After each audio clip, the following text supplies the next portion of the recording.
South Asia has the highest percentage of children exposed to extreme temperatures compared to all other regions. That is according to a UNICEF analysis. UNICEF estimates that 76% of children under 18 in South Asia, that's about 460 million in number, are exposed to extreme high temperatures where 83 or more days in a year exceed 35 degrees Celsius. This means that 3 in 4 children in South Asia are already exposed to the extreme high temperatures compared to only 1 in 3 children, that's about 32% globally. The analysis is of 2020 date, the latest available. In addition, the data also shows that 28% of children across South Asia are exposed to 4.5 or more heat waves per year, compared to 24% globally.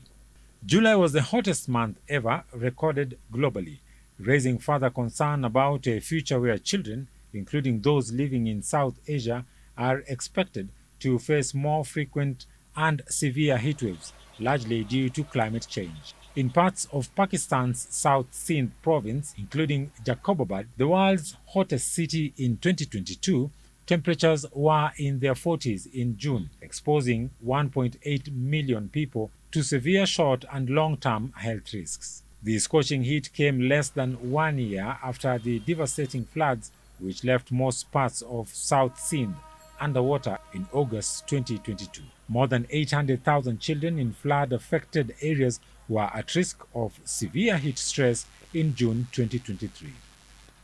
The report further stresses that ultimately the most vulnerable children, adolescents, and women are the ones to pay the highest price for extreme weather events. With the river cutting through their farms, the residents of Rapenji village in Siaya County have termed uncontrolled sand harvesting as a potential threat to their land. According to Sylvester Omondi Odinga, whom he alleged have the backing of a senior Siaya County Assembly official who hails from the neighboring Ugenya sub-county, Odinga said that food insecurity is a threat to the community as the land they have over the years used for cultivation was diminishing by the day. Tuna malilio ya kwamba mashamba zetu zinachukuliwa na watu ambao wametoka ili waharibu udongo yetu kupitia kwa kazi ya kutoa mchanga.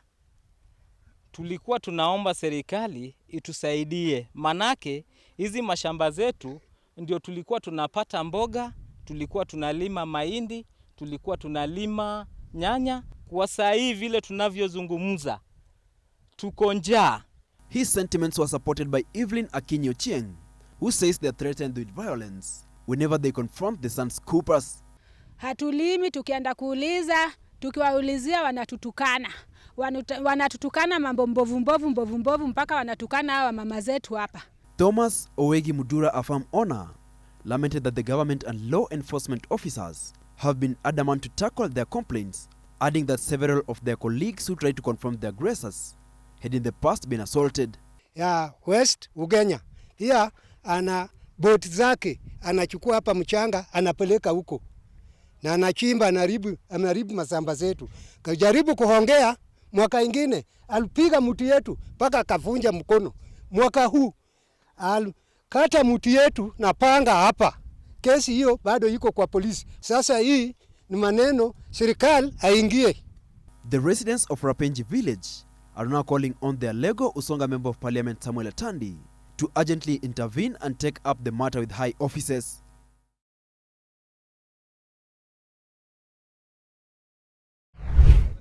As part of the IAEA's multi-year safety review of the discharge, the IAEA team was present to monitor the discharge and assess Japan's application of all relevant international safety standards for the water discharge. According to IAEA Director General Rafael Mariano Grossi, IAEA experts were there on the ground to serve as the eyes of the international community and ensure that the discharge is being carried out as planned and consistent with IAEA's safety standards. As an additional step into monitoring, IAEA experts this week took samples from the first batch of the diluted water prepared for discharge following the Japanese government's announcement on the 22nd of August that the release would begin. The IAEA's independent on-site analysis confirmed that tritium concentration on the diluted water that is being discharged is far below the operational limit of 1,500 becquerels per liter. The IAEA will have a presence on site for as long as the treated water is released, in line with the Grossi commitment for IAEA to engage with Japan on the discharge of the Alps treated water before, during, and after the treated water discharge occurs. The IAEA also launched a webpage to provide live data from Japan on the water discharge. The data provided included water flow rates, radiation monitoring data, and the concentration of tritium after dilution. The first African Climate Summit was held in Kenya between the 4th and the 6th of September. The event was convened by the African Union, and they intended it for it to be a biannual event. In the days that were leading up to the African Climate Summit event, the African Youth Climate Assembly was established, and through a youth concept, they gave their input as a call to action for the summit, which was called the Nairobi Declaration. The major theme from the Youth Assembly's concept note and the Nairobi Declaration was centered around having Western countries pay African countries to replace their use of fossil fuels with renewable energy. So joining us today to help us to analyze whether there is a need for energy transition and the implications of such a transition are my two guests, Ms. Eva Acham, a climate justice activist, and Mr. Juspa Mashogu, who is an agricultural engineer and a farmer. So guys, welcome to the show. Eva, please tell me a short version of how you became an activist for climate action. Thank you so much. My name is Evelyn Acham. I'm a climate activist from Kampala, Uganda, a co-founder of Climate Justice for Healthy Communities, a member of Agape Earth Coalition, head the Plus One Tree project, whose mission is to distribute 9 million trees with a major focus of distributing fruit trees. And I'm also involved in climate education in schools.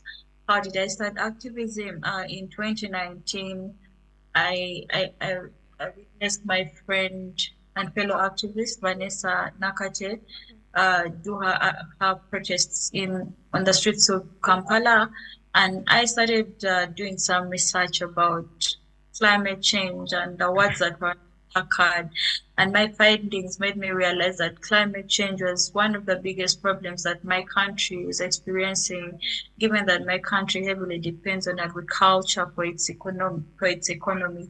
So I got that urgent need to start advocating for climate justice, because I realized that climate change is actually an injustice that we need to address.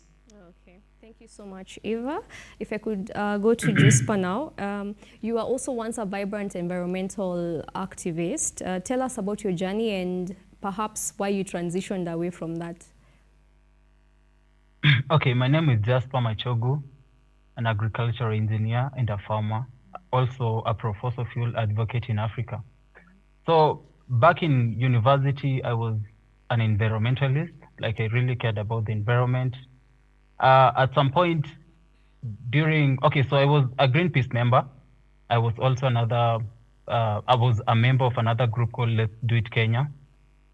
So during one of the cleaning events, I came to the realization that plastics weren't as bad as I was told.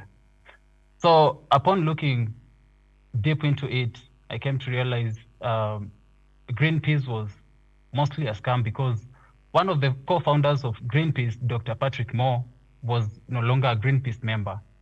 And I had lots of questions about that, because I thought Greenpeace was out there doing a lot of good, trying to better the world.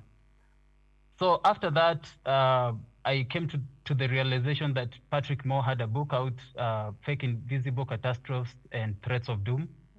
a book that I read, and I just changed my mind completely. Like, it transformed my thinking completely. So from that time, from 2020, I've been very active. I've been very active, especially on Twitter. I run a Substack where I talk about the benefits of fossil fuels, especially for farmers. So Africa needs lots of fossil fuels, and that's contrary to what the UN and what a few paid environmental activists in Africa are saying. They're saying climate justice. I'm saying fossil fuels for Africa. Okay, thank you so much, Juspa, for your perspective, and I'm sure you'll be sharing more during the interview as to why, what that book says. So Eva, if I could come back to you, what is your understanding of the role of fossil fuels in changing the climate?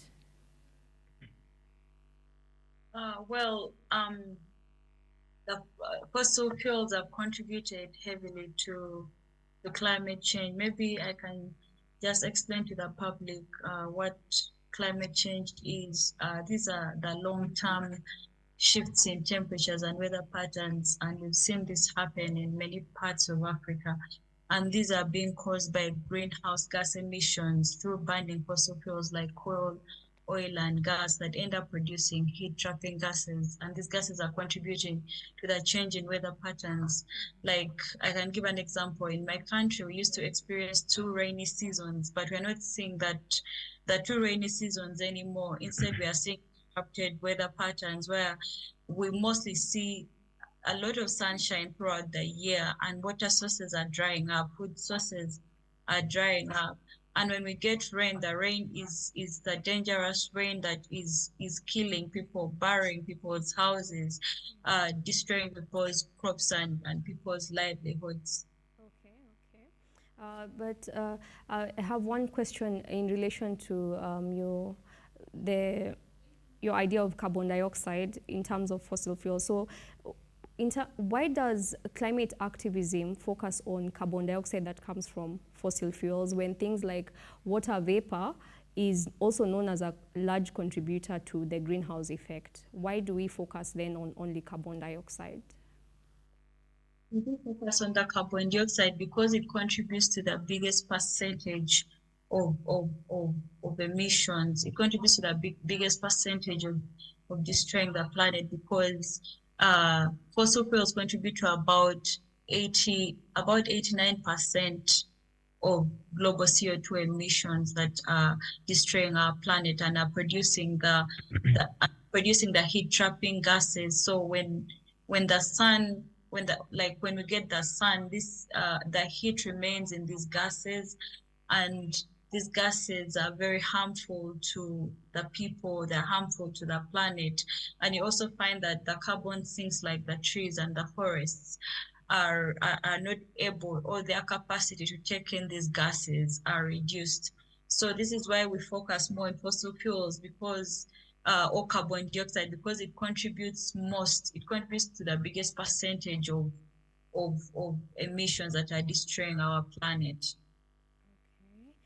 Actually, I've seen research that talks about water vapor being more potent as a greenhouse gas than carbon dioxide, and that's why I asked that question.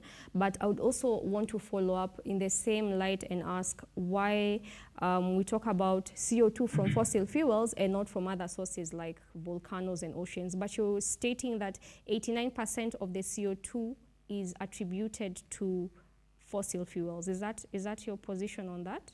Yes, that are from oil, coal, and gas.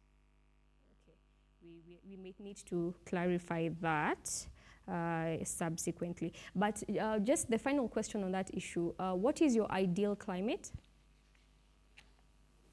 As I was growing up, I used to see 2 rainy seasons. I used to see a lot of food being produced by my family, because I come from a family of farmers. So we used to produce a lot of food, and most food was actually sold to pay tuition or school fees for different people in the family. But we're not seeing this food anymore, and very many people are dying of hunger and starvation. And currently, people in rural communities, if you don't provide them with money, or if you don't buy for them food from the market, they're not able to feed, they're not able to eat food, or they only depend on one meal a day. Yeah, so for me, my ideal climate is a climate that is normal for my country, a climate where we are seeing both rain and the sun, because the rain is important for food growth.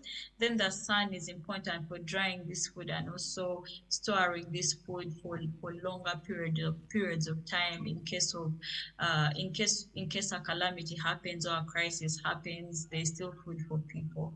My ideal climate is where we have food prices. Food prices are not going high because of climate change. There's price fluctuation and food prices are going very high. And it's only the people with money who are able to afford food, and people who do not have money, the poor people, are being hit most. They're suffering most by the impacts of climate change. Yeah, so maybe also for your information, the climate crisis is leading to it's leading to it's exacerbating already existing disasters or inequalities. It's exacerbating poverty in my country. It's leading to a water crisis, to a food crisis, to malnutrition, to so many things, because when a farmer is not able to produce this food, it affects their nutrition, and they're not able to fight against different diseases in their body. They're not able to fight against diseases like malaria. Okay. So the climate crisis is a health crisis issue. It's an education issue. It's a food issue. So this is why my ideal climate or my ideal world is a world where everyone has a right to clean water, to clean air, to good health, to education, and they're not experiencing these crises that are happening to us right now. Thanks, Eva, for that. But there is another group of people who do not agree that there is a climate crisis or that there is an emergency. And I think at this point, I would like to invite Juspa to just comment. We know that there are climate skeptics out there, and they generally don't see a problem with a changing climate because climate has always changed. Even before we started using fossil fuels in the 1900s, we had droughts, we had floods.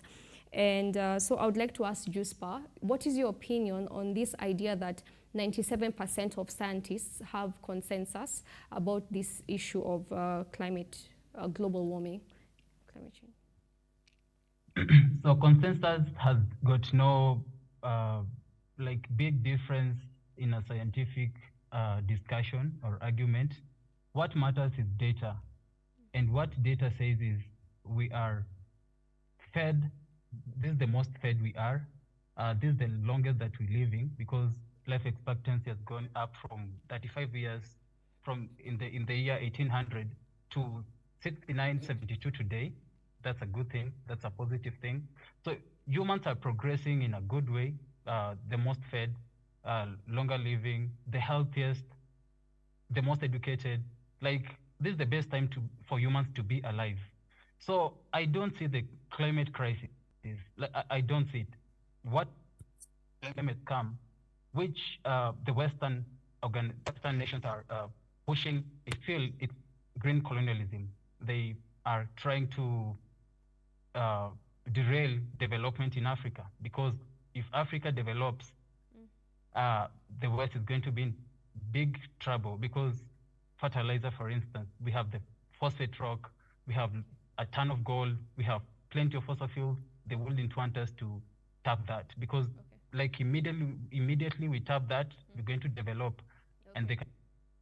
Okay, so just a minute, Juspa. So we need to take a short break, and we'll be right back to continue with the show, and we'll pick it up from there with where Juspa is talking about his fossil fuels.